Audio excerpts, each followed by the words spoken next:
গাধার একটা পদচিহ্নের ভিতরে গাধা হেঁটে যাচ্ছিল রাস্তা দিয়া, নরম মাটিতে পায়ের চিহ্ন পড়ে গেছে, গর্ত হয়েছে, সেই গর্তের ভিতরে গাধা পেশাব করেছে, গর্তটা পরিপূর্ণ হয়ে গেছে গাধার পেশাবে। পিঁপড়া একটা যাচ্ছিল কোথাও, সে হাঁটতে হাঁটতে গাধার পেশাবের মধ্যে পড়ে গিয়েছে, সামান্য বাতাসে পানিটা নড়তেছিল। পিঁপড়া তখন নাকি বলতেছে যে ভূগোলের পাতায় পড়েছিলাম সেই পাঠশালার জীবনে পৃথিবীতে নাকি আটলান্টিক নামক একটা মহাসাগর আছে, শেষ পর্যন্ত আমি সেই আটলান্টিক মহাসাগরেই পড়ে গেলাম। এই উতাল ঢেউ অতিক্রম করে কেমনে আমি কিনারায় যাব?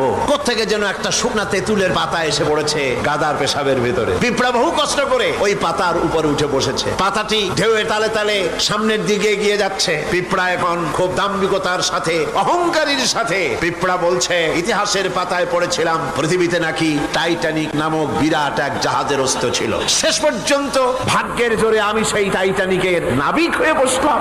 কি সাংঘাতিক! আমি আজ টাইটানিকের গর্বিত নাবিক, আর এই আটলান্টিক উতাল ঢেউ পাড়ি দিয়ে চলছে আমি আমেরিকা আবিষ্কারের জন্য। গাধার পেশাবের ভিতরে তেঁতুলের পাতায় বসে পিঁপড়ার যে অহংকার! আমার দেশের তথাকথিত নাস্তিক মোরতাদ জাতীয় বুদ্ধিজীবীরা এর চাইতেও